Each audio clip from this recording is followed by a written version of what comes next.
Do you ever put a sales voice on?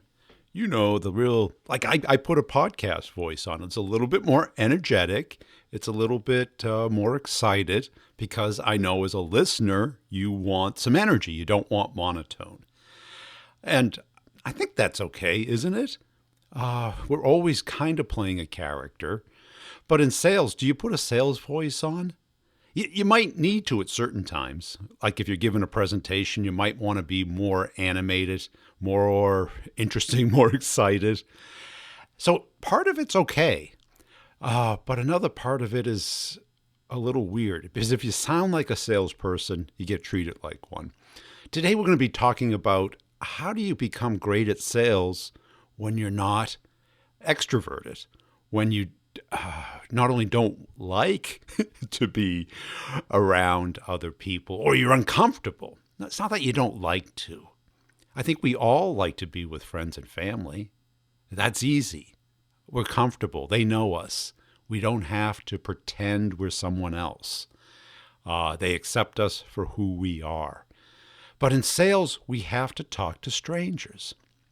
Now, this, from a neuroscience standpoint, is very threatening, meaning that we're constantly being viewed as being thrown off the island. So our subconscious, our reptilian brain will do almost anything to protect us from that.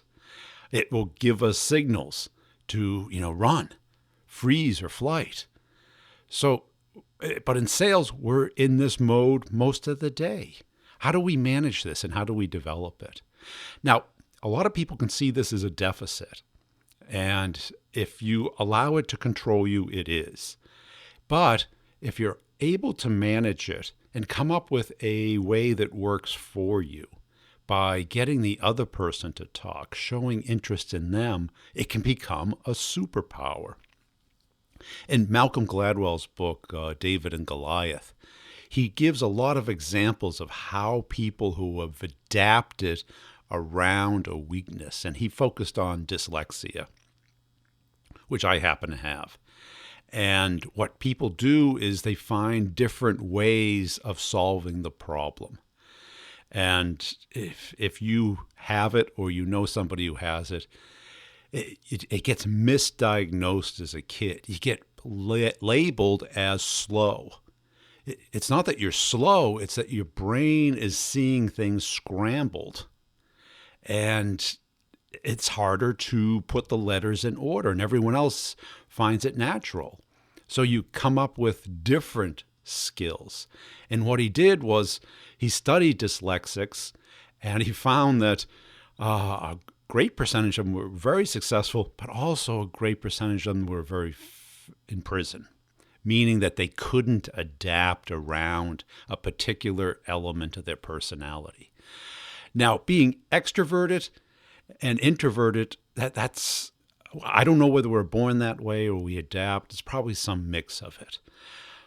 But if you're introverted, what I suggest is learn how to develop great questions. Learn how to show empathy, interest, caring, curiosity, and interest in the other person. Because what ends up happening is you become fantastic at sales because you get the other person talking. If you're extroverted, you naturally want to talk. And that can be helpful in certain situations, but harmful in others. In the complex sale, we really want the other person talking most of the time to learn what they care about, to get deep into their head about what they feel about the problem that we solve and have them realize it. We think that just because they have a problem that they know what it means to them.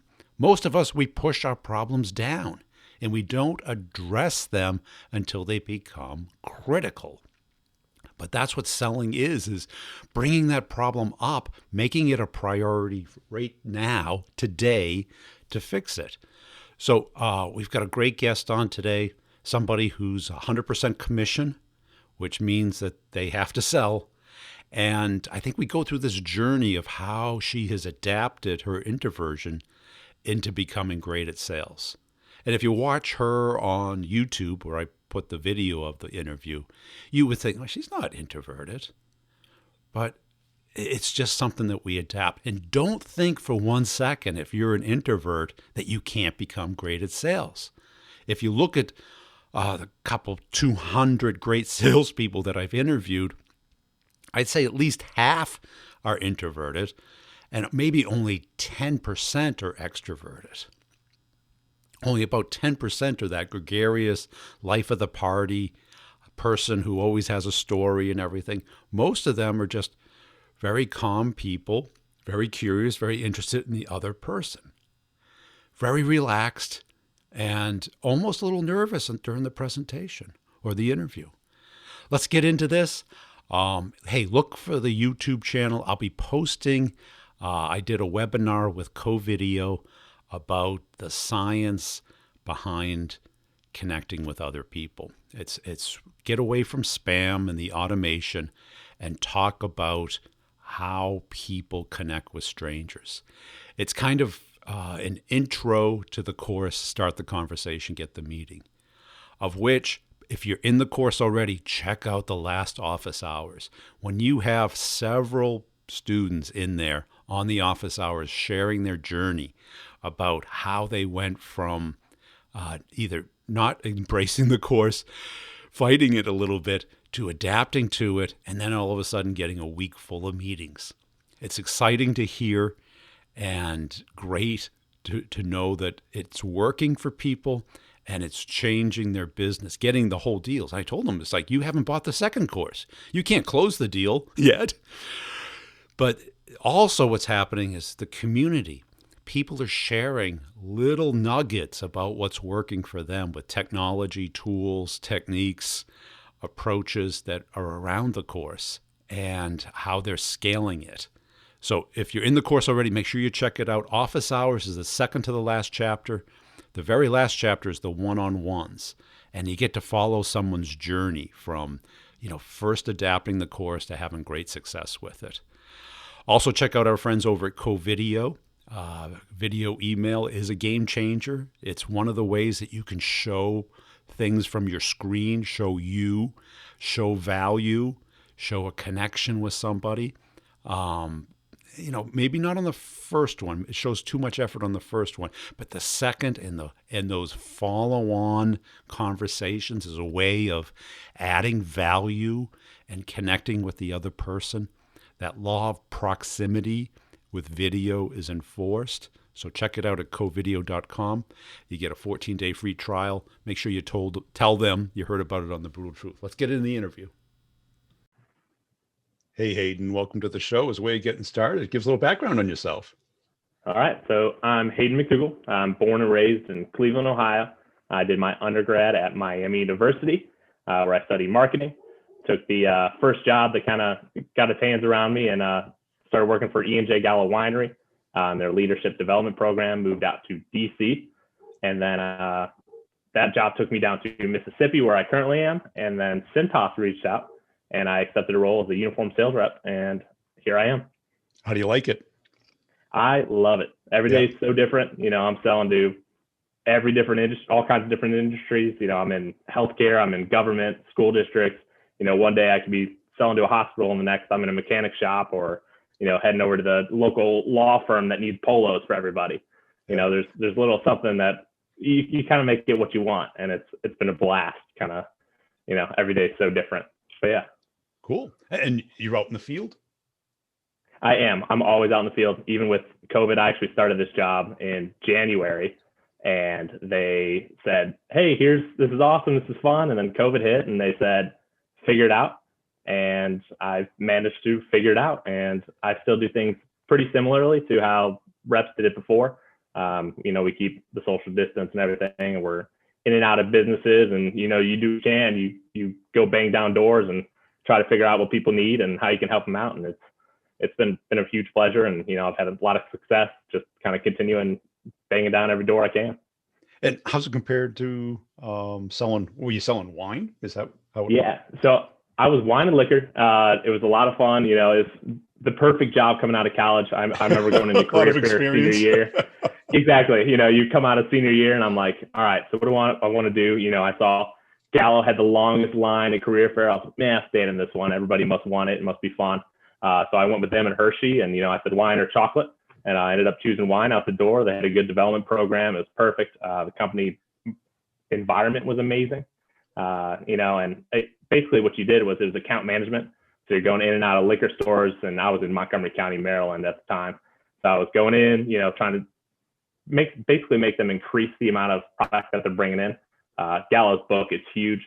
So every week you're trying to sell a little bit more here, there. And it was a lot of fun. And then when I moved to Mississippi, same thing, but I was doing a little more on premise. So I was selling to restaurants and basically creating entire menus, training staff, and basically making sure they push your product, making them fall in love with those types of things, and basically just pushing as much as they can. It was a lot of fun. And then Cintas came around and had a good enough offer, and the opportunity sounded amazing. And yeah. Cool. What do you like about sales? I love every aspect of sales. I think I love the freedom of it. It's do what you want. As long as your numbers are good, nobody's going to be breathing down your neck. And, I get to make every day what I want. And, I sell a product that I really believe in. I'm putting uniforms on people's back, it's for, whether it's for safety or image or sanitation. I'm taking care of these companies. We pick up and clean their clothes each week. And it's really cool convincing a company that's never really heard of a product like this, how to make it work for them. And that's been awesome for me, is going in there and saying, hey, this is something you've maybe never heard of. And I was like, let's find a way to make it work for you. Let's clean up these guys. It's a huge benefit to the employer and the employees. So, yeah. Cool. And what's the hardest part of it? The hardest part about sales, you're prospecting nonstop. Yeah. if you don't have a list of people, you're going to sit here digging each day. So what I do is, I have probably a book of 200 people that I've created myself. You come in and they just go. It's not like you're getting leads every single week to say, hey, these guys really want close. And you do get a few of those, maybe once a month, you get a little lead. But I've really done a good job of digging up and selling these prospects. I didn't get a territory until June, and that's when our fiscal year starts. So in my first 6 months here, I've sold over 60 accounts, and I'm nonstop maximizing those and basically going in and making sure we can make them as happy as possible, because they sign on with us for over 60 months most of the time. So these people need to be satisfied for the next 5 years of their life. And that's been really cool. Convincing somebody to sign a 5-year contract isn't always easy. No, it's not. We do it every day with DirecTV and everything else, but a lot of people don't realize those things. And when you're getting closed for the next 5 years of your life, that can be hard to justify sometimes. Yeah. And it's been fun learning how to do that. And how have you developed as a sales rep? What do you do to or have you noticed yourself progressing in skill set? Yes. So I'm not as tenured as a lot of the guests on here, but one of the things I do is I really like to listen. I have a lot of mentors in my office that have had tremendous success, and I'm always asking them, hey, how did you do this? How did you do that? And obviously everybody does things so differently in sales, but there are a lot of people that, are thriving for their own reason. And I kind of take those and adapt them to myself. And I've had great mentorship. My managers in Gala were phenomenal. My managers here are great, and they all want you to learn and to succeed. So I'm constantly trying to take as much from them as I can. And I think that's really helped, because a lot of people think they know the exact right way, the perfect solution, and nobody does. There is no perfect solution. Right. And that's just been basically the best thing I could do so far, was take as much advice from them as I can. And yeah, it's really helped me along the way, because I know they know things that I may never be able to learn from a book or a podcast or anything. So yeah. Yeah. And how do you stay motivated? You seem pretty optimistic. I'm very optimistic. I love being optimistic. It's my wife is always telling me, she's like, "What? How can you be happy about everything?" And I was like, it's just kind of how I do things. And yeah, it's honestly, money is very helpful in those things, and sure. that always helps. They got great incentive programs here, and when you see those coming through, that motivates me every single day. And then honestly, the different leadership roles they offer captain's positions, they offer miscellaneous leadership things you can do. And I like the opportunity to be able to move up any opportunity I can, and I'm going to go for those. So I'm always stepping up, and I have whatever's next down the line, and I kind of have an idea of when you can move up into those, and that pushes me. I like being able to work towards a position and towards bigger bonuses, and hitting that quarterly bonus every month is the whole game we play, and I like playing that game. Yeah. And do you want to stay an individual contributor? Would you like to get into leadership? I like it for now. I think I would like to move towards kind of a management position at some point. I know the money can kind of dwindle when you move up to manager, but that's not what it's all about all the time. So I think my end all be all would be to move into a management role and then probably a director role and hopefully VP of sales down the line is my kind of long-term plan. Yeah. And what do you think differentiates yourself as a sales rep? Honestly, my optimism. I go out there, I know I'm going to get kicked in the teeth 80% of the time, but it's those sales that you finally make mean so much to you. It's the guy that walks in and didn't want to talk to you, and then he calls you 2 weeks later, realizing that he's finally ready to go with you, and you said the right things while you were there, and you made an impact on him. Yeah. And then it's just been awesome to kind of, I know the program forward and backwards. I can talk to anybody. I mean, if a guy comes and fixes my car in my yard, he's getting uniforms. If a guy comes and he's doing the plumbing and the AC in my house, he's going to end up getting uniforms. I've sold the last 4 people that have come to my house just to do stuff here. So I'm always working. My wife hates it when we go to a restaurant and I'm talking to him like, hey, exactly. I was like, who's doing your chef clothing here? I was like, and all those things. So it's nonstop. And that's what's so fun about it is, I mean, I'm always selling. I mean, obviously I'm a person too, but those things are fun for me. And there's opportunity literally everywhere you turn for this job. And how do you stay optimistic? Is it innate? Have you always been this way, or? I have. I don't know if that's something that my parents instilled in me, or if it was, playing for good teams growing up. I was a hockey player. We were always pretty successful with most of the teams I played on, and then I got into college. I got asked to play a little bit of college hockey, and I turned it down to kind of pay attention to academics and, do all the intramurals they could offer. And I was always on kind of winning teams with those too. So obviously you lose every now and again, but being on those winning teams definitely brings you up because you know what it feels like. Yeah. And to have those wins and the successes make it all worth it when it's, a straight week of no sales or whatever it is, that next week you're going to have something big rolling in, or you're working on that next 5 big accounts that are going to land in your fiscal year to make it all worth it. To hit that President's Club, hit that diamond, whatever it is. Yeah. So. And when you lose a deal or you get rejected, how do you handle that? How do you, what kind of self-talk or process do you walk through? Yeah. So I've had plenty that fall through the cracks. Nobody wants to admit that. Everybody talks about their wins, but yeah, honestly, I sit there and learn from it. You got to sit and talk to yourself, like, why did you lose that? How do you go back and get it? Because I've had some that I've lost, but I don't consider them lost yet. It's just, I'm going to have to get them later. It's kind of how I see it. So I got to figure out how I go back there and how I talk to them and make sure that I'm selling the right thing the next time, or I'm pitching the right person. Maybe I wasn't talking to the decision maker that time, and it's the janitor that thought he had the decision, and it's really the CEO that I need to be talking to, or the mayor, or the supervisors of the county, whatever it is. I just kind of take notes. And now when I go into a business that's similar to that, I know how to approach it. So I'm winning because of that loss and whatever I go to next. And that's been a huge success of mine. And you've never had like a real slump where you? Oh, everybody hits slumps, but you got to try to dig yourself out of it. It's, I haven't touched this market. So actually on today's docket, I'm going and sending a personalized pack to every mayor that I don't currently service, whatever cities they are. Yeah. And you find a niche that you haven't touched yet. And that's been very helpful. You don't say, oh man, this is going to suck. This whole week's going to suck. And I just kind of find a way around it. And I've always done that. It's, hey, now I'm going to go for wrecker services, or I'm going to hit every car garage in the state. Find something else. Maybe you weren't succeeding at hospitals. Yeah. There's somewhere where you can find that success. And one of the guys I work with, one of the best things he said is, people don't like to be sold to, but they love to buy things. So when I bring out that catalog and they're flipping through that and they're running the show, I just sit there and listen and figure out the whole program for them. And, I make that solution work. And that's been a lot of fun. Yeah.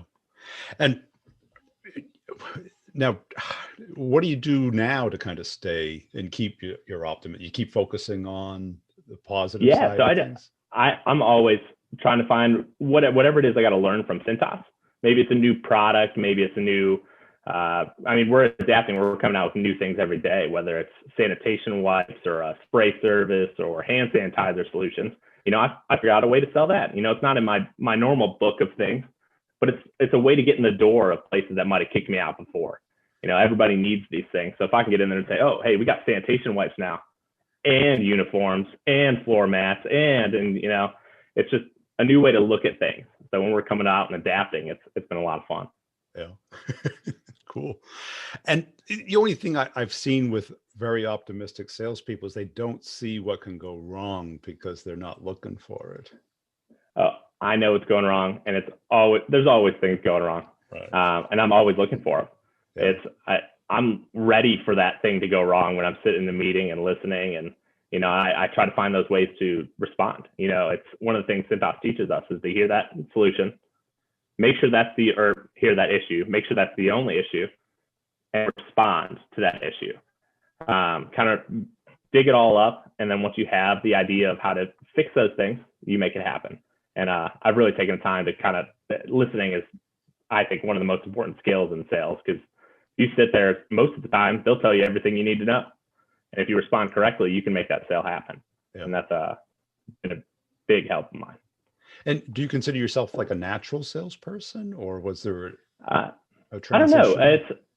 I was a marketing major in college, just kind of went in and said, hey, this is what I'm going to do. Whatever. I got into the business school. They said, this is awesome. This is a good thing to do. I was like, okay, whatever.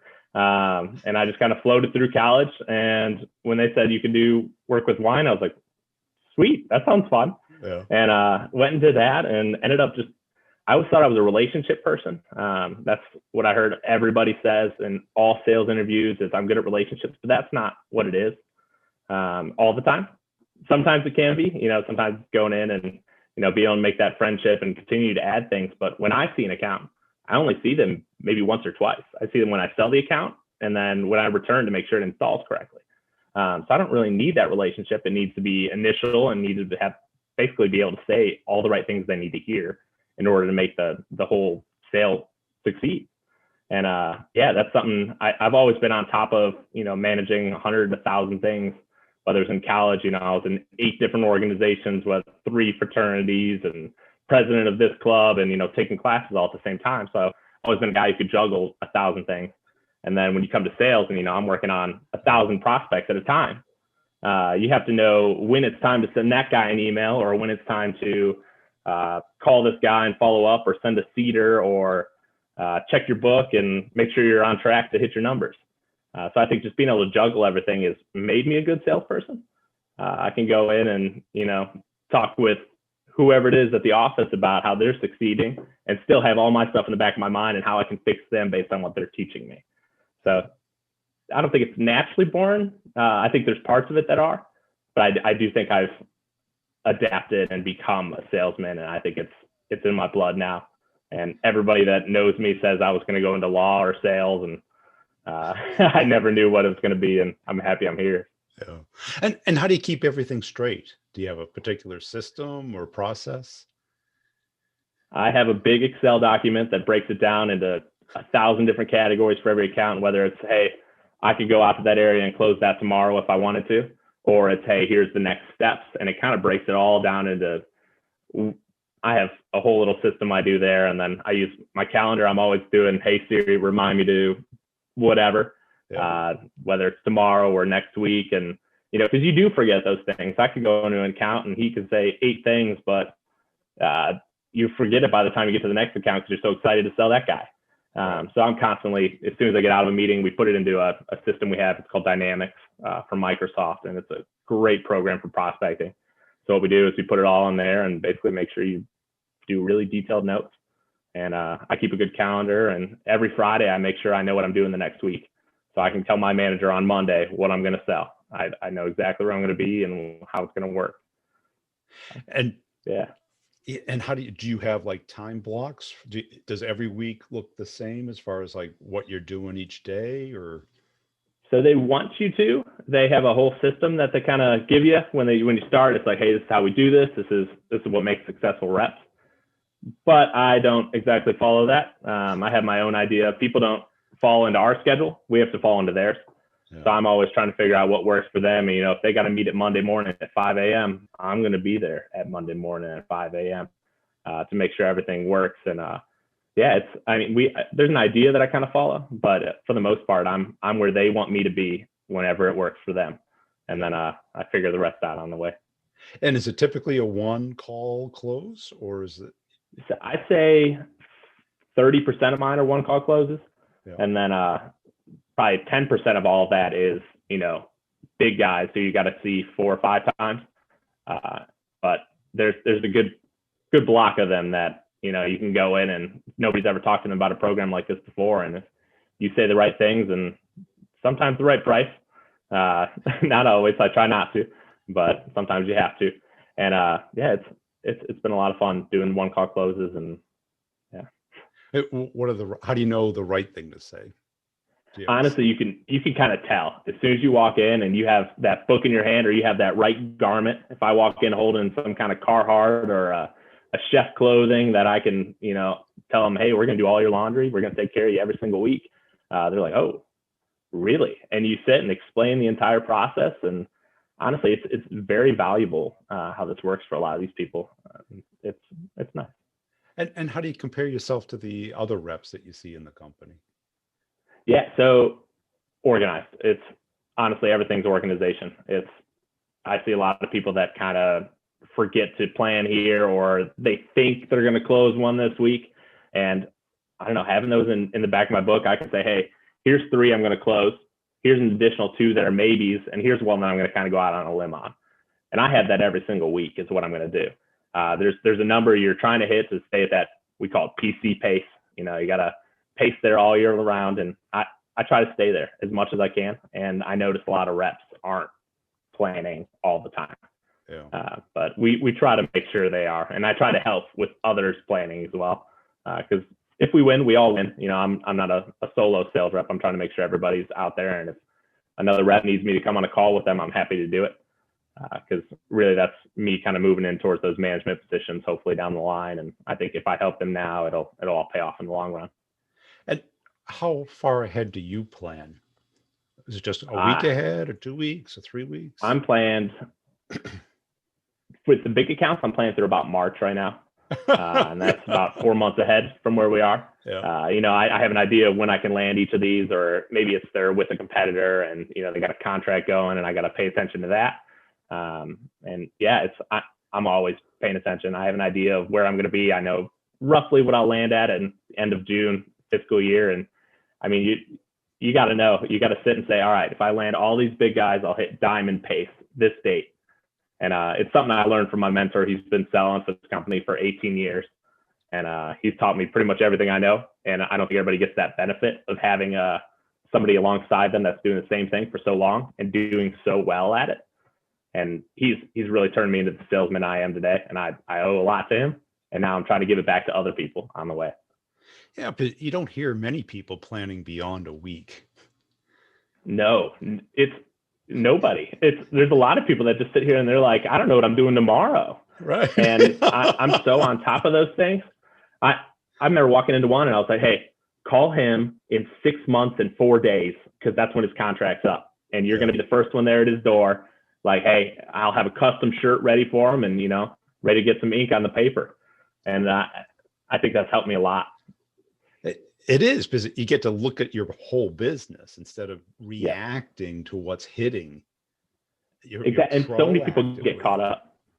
Yeah, people get caught up on that one account. You hear that number, you're like, oh, it could be this huge number and I can make this. And then that's their everything. Yeah. They sit there and baby the account every week, and then you're going to lose that account for being annoying. You're calling them, you're like, hey, when are you ready to sign? When are you ready to sign? Or whatever it is. And I sit there, I'm like, hey, they know what you're offering and they'll call you when they're ready. If you do the sales pitch right, they're going to call you. Yeah. And that's been really cool. And have you learned anything that was counterintuitive from your mentor? Things that you didn't believe at first and you had to really see for yourself? There's a lot of things. He taught me that for sure. Definitely is leaving them alone. Because when you get out here, the first thing you want to do, and you're in a new industry, is sell. You just want to get everybody ink, and as long as you get a little hint, you're like, I need to get that account. and you're calling them every 2 days. You're like, hey, just checking in, what you doing? And really, he told me he won one of his biggest accounts because he didn't do it. He went out, gave the sales pitch. He was the highest price, and 2 other competitors were in there, and he was the one that got the call back because he wasn't calling them every single week to see what they were thinking and how they could help, because he gave his pitch the right way. And yeah, that's been pretty helpful. We don't do everything the same, but there's a lot of things that I've taken from him and kind of made my own and just twisted them around. It's been super helpful. Yeah.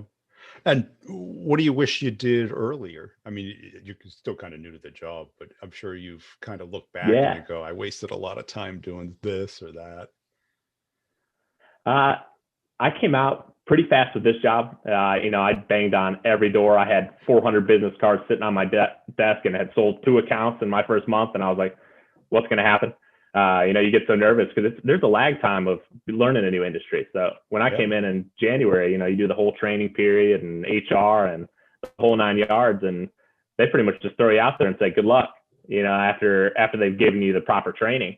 And I was pretty nervous going out there. And, once you get your teeth kicked in and you sign those first couple accounts and literally take something from everybody, you kind of know what you're doing, or you don't, and you're out of here. But yeah, it's neat. There's so much to learn in sales, and I think that I will continue to learn. I said one of my goals is to teach a sales class at a community college or whatever on the side. And I just think it's so powerful. I took one sales class in college, and it's probably the only book I read from front to back the entire time I was there. And I just took so much out of it. Is hot shot with Purina, and he just told me everything, and he was like, this is what you got to do, and you got to sit on sales calls. And at the time, I kind of took it for granted because it was a college course, but now I look back and I've reread that book a couple times, and it's awesome. And have you come up with any hacks as far as like to make sure you don't talk too much or too fast, or questions that get the other person talking? Yeah. So my favorite thing is to just go in and ask them about their industry. Yeah. A lot of the times I'll go in, there's no signage on the door, and you end up somewhere that you know nothing about, because you can't know everything. Yeah. You can't sit there and be the genius about every industry. Or healthcare is a monster that I know nothing about, but I know my product. And if I say the right things, they'll ask the right questions, and I should have the answers to all those. So basically my biggest advice is to sit and listen and let them talk about themselves. Find where you fit in. There's a spot for you, and if you can basically implement it into their company, it's going to pay dividends. It's amazing. Yeah. And that's been my biggest thing. I mean, I've walked into places where I'm literally like, what do you do? And they don't even ask. I mean, a guy in a suit walks into a place where they're all nasty and dirty, and people are questioning you. And I ended up at cricket farms, places that I don't even know existed before this, and then let them talk about it. And I'm generally interested in what they have to do. So I'm always asking them, like, how do you start a cricket farm? Like, are you several generations of cricket farms? Like, that's, was your granddad in a cricket farm? Yeah. I'm like, this is something I've never heard of or didn't know existed. Yeah.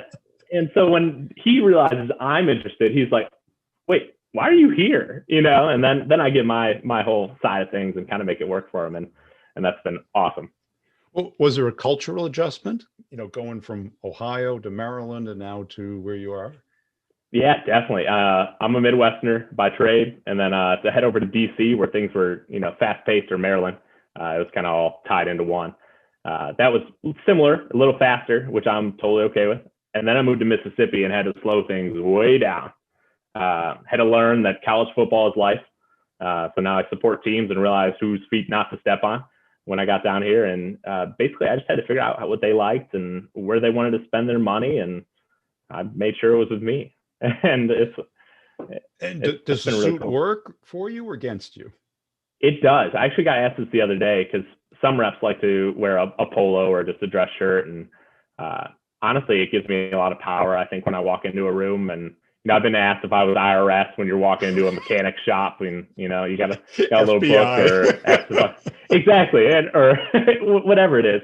And honestly, it's that little step of kind of confidence that I walk in with the suit on, and they feel like they kind of have to listen to you, You're curious, they're like, at least. yeah, they're like, what's this guy doing? You're in the middle of Mississippi and population's 15 people. Like what's he got going on? He's got to have something good to say. And yeah, I love wearing the suit. I wear one every single day, and I know I don't have to. Nobody's watching over my shoulders to see what I wear into these accounts, but it's been super helpful for me. It wasn't a little hard during the summer? It gets miserable down here. I couldn't believe it that first summer I was down here. I had all my winter like Cleveland clothes, the long jackets and everything, excited to kind of dress to the nine. And then I got here, and that middle of the Mississippi heat, it is brutal. I made sure I had to push the start key on my car so that I could start at 10 minutes before I was done with my meeting, and I could get into the AC's blast, and you got cold water in the seat. And there's about a month and a half there where you're dying. You're taking the jacket off as soon as you get in your car every time. 3 dry shirts in the back. Yeah. It's miserable, soaking wet, but worth it nonetheless. So. Cool. Hey, I really appreciate your time today. Where can people go to connect with you? Yeah, so most people find me on LinkedIn. My name is Hayden McDougald, so that's Hayden, and the last name is McDougald, McDougald. Yeah, feel free to reach out and give me a shout. I'd love to hear what else people got going on. How's that for optimism? What a great guy. I think it's a great characteristic. And I think too many people think that we have this fixed level of these emotions. But what I've learned is that we can build on them, we can create them, and we can focus on them and control them. And what if you were to build your ideal mindset? Think about exactly how would I like to feel and think throughout the day. A lot of us think that is something that we don't have control over, that we're born that way. And I think to a certain extent, it is, but you have the conscious ability to develop it. Maybe people are born with a certain level of optimism, but if you focus on how I can become more optimistic every day and build your optimism muscle, I think it's pretty helpful. You have to also make sure you build that judgment muscle, which I think is the most important. What to work on and what order to work on it. What's the likelihood of this to close? That is a great superpower as well, because in teaching and working with reps, we're kind of in a data storm right now where we have too much data. When I started in sales, there was no data, and we kept wanting it, buying it, acquiring it, swapping for it. And that was our challenge, was trying to find who to talk to. Now we've got too much. We've got pretty much everyone's visible today. We have ways of getting in touch with them, but they don't want to get in touch with us. So we've got too much data now. So we have to develop the judgment skill of who's most important or worth our time, which is critical. Now, one of the things that I learned from my business coach was he very quickly, when we would talk about things, he goes, well, you got to value your time. How much do you think you're going to make? Divide it by the number of hours that you're willing to work. So there's essentially 2,000 hours a year if you work about 40 hours a week. So if you divide that into whatever you're making, 100, 200, 500, a million, you divide 2,000 into it. Let's take 200,000 to make the math easy. So anything that costs more than $100, you can spend an hour on. If it costs less than $100, you should never spend more than an hour on it. You can delegate it, just spend the money, or ignore it. And I got into this conversation with one person about, do I get the iPhone Max Pro or do I get just the Pro? And I go, there's how much cost difference is it? It's about $100. And I go, just get the better one. They go, well, it might be a waste of money. It might also be a waste of time analyzing it. So the point here is to allocate your money to save your time. And that's what I think about with the courses. How much time does it take you to get a meeting? Most realistic reps, it's 20 hours. So if you're making $200K a year, that's $2,000 to get a meeting. Okay? The course can teach you how to do it, and a lot less time than that. We got reps that are now getting up to 10, 20 meetings a week. And I should say conversations. Okay, we still don't know where they are in the awareness of the problem that we solve. So it still requires a conversation. And the asset test is, can you sell your product with a commercial? Meaning a spammy email pitch, no matter how well crafted and personalized and relevant to them, are you going to get a conversation started with that? If that's working for you, stick with it. The people who come to the course are people where they've tried that and it's not working. They're getting 2 conversations a week, maybe. So they're spending $2,000 on each of those conversations. Now, what if you were to get 10? Now you're spending a whole lot less on them, your time. And your time is the only real asset that you have. When it's gone, it's gone. You can never get it back. So you have to spend it judiciously. And when you're winning a complex sale, you're working on a complex sale, the bullshit research out there is that half are just going to go with no decision. You're not even going to lose it to your competitor. They're just not going to do anything, or they're going to delay it. Or maybe they'll minimize it and buy as little as possible. That means you're spending 6 months of the year on stuff that isn't going to close. How about if you cut that in half? Or cut it out a whole lot more? We just did an office hours yesterday where I was talking about what are the symptoms of a deal that's going to close and a deal that's not going to close. And I basically used my experience and the experience with the students, like the signals that you get of a deal that's real versus a deal that's not real, where they're just not sure. They're not the symptoms of no decision. It's all about maximizing your time that maximizes your income. This is your superpower. This is the skill that you need to develop. Now, it's crazy.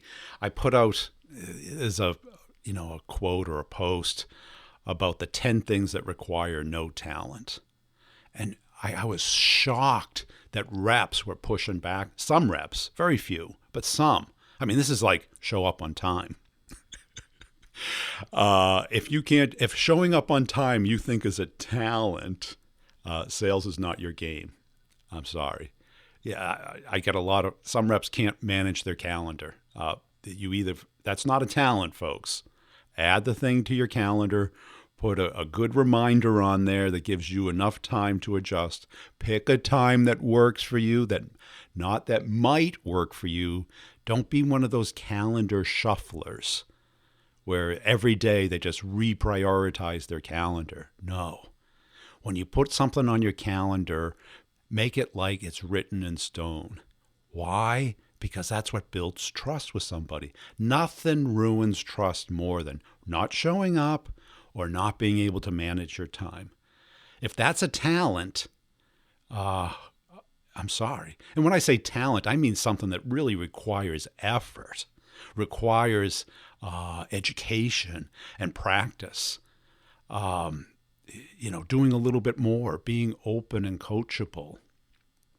The coachable thing, I'm doing a video on right now. That can be a superpower where you crave feedback, that you get over that thing that it's personal, that it's an attack on your ego or your personality or your being. No. The person who can crave feedback is going to learn so much more. Think about anything that you know really well. Video game,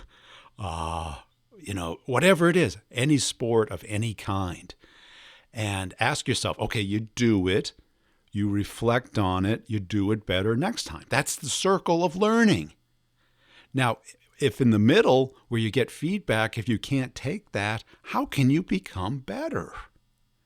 Now, It doesn't mean that the person who's giving it the feedback is accurate. It may not be, but it's worth considering. And what if you craved it? What if you pushed people? It's like, if there was anything I could do better, what would it be? That person is going to have that learning circle really tight. And that's what I started to do early in my career. Before a call, I'd prepare. During the call, you're in the game. Immediately after, I would sit down, and before I started the car, if it was in person or if it was on the phone, I was like, okay, what were the top 3 things that I could have done better? And then put that in your preparation for the next time. And, I had the luck of working with one engineer for a long period of time, and we would jokingly harass each other after each call, but it made us better every time. Being that coachable person, craving that coaching is critical. That's it. Make sure you're checking out the courses, and if you're in them already, the one-on-ones and the office hours are all recorded and put back in the course so that everyone can benefit from it. Now, this is not some scam course that you see on the internet. This is a live, living, growing course. And it's not just a couple of hours. We're getting up into the hundreds of interactive hours. You get to participate every other week and with the one-on-ones. And I just highly recommend you keep current with them, because it evolves and it engages with the community, and you get many different perspectives on it. And it's all about making you better, because that's your asset. You are the means of production. That's it. Tell a friend about the podcast. Make sure you're checking out the other ones: Sales Questions, Brutally Honest Answers, the B2B Revenue Leadership Show, as well as the Sales Leadership Show. We'll see you next time. About winning, eliminating your competitors, and getting the big deals done. This is for the people who really want to take their game to the next level. It pays for itself in the first deal. I bet within the first 3 months, it'll tenfold. If you really apply it over a year, it'll probably be 100x. It's up to you. How much energy and focus are you going to put into your game? Everybody wants to sit back and tell me the secret. Give me a tip. What do you do in this case? And it's like, okay, let's get into the game. You're all playing whether you admit it or not. If you sit in the bleachers and you look around, I don't know. You've got to get into the game. And the way to do it is to really see how the game is played before you get hit with the ball in the head. Most of us, we don't wake up until the soccer ball hits us in the head. You see that in the games. The kid was just standing there, boom, boom, right in the, I should do something. The natural traps that we fall into all the time in the complex sale are unavoidable. You have to prevent them, because once you're in them, repairing from them is really difficult. Winning the complex sale is a game changer, and the time to start is now. Go to b2brevenue.com, check it out. You get office hours, which is an hour meetup every other Friday. I always prepare a lesson. We talk about case studies. It's all recorded and put in the course. You never miss a thing. You get one-on-ones, 30-minute Zoom call with me, applying it to your particular situation. You get the core content, which helps you define and map out your sale. Find out where the traps are. Find out how to add direction, momentum, and control to your deals and close them. Instead of looking at it like a black box, checking in, dealing with one person, trying to understand why the CFO kicked it back, why legal isn't moving forward, how to get the board to approve it on the first go-around. We've gotten 7-figure deals through like magic with this course, and you get to hear the deal progression. Get to see how they did it. What's better? And no one's judging you. No one knows who you are. No one knows what you're selling. No one cares. It's all about getting deals done, staying away from tips and tricks, and focusing on strategy. So make sure you check it out, b2brevenue.com. Make sure you listen to the other podcasts, Sales Questions, Brutally Honest Answers, the B2B Revenue Leadership Show, and the Sales Leadership Show, my newest show. Get enough shows? Okay. If you see my stuff on LinkedIn, please give it a little thumbs up, a little like, a little comment, a little share. I'd appreciate it. And we'll see you next time.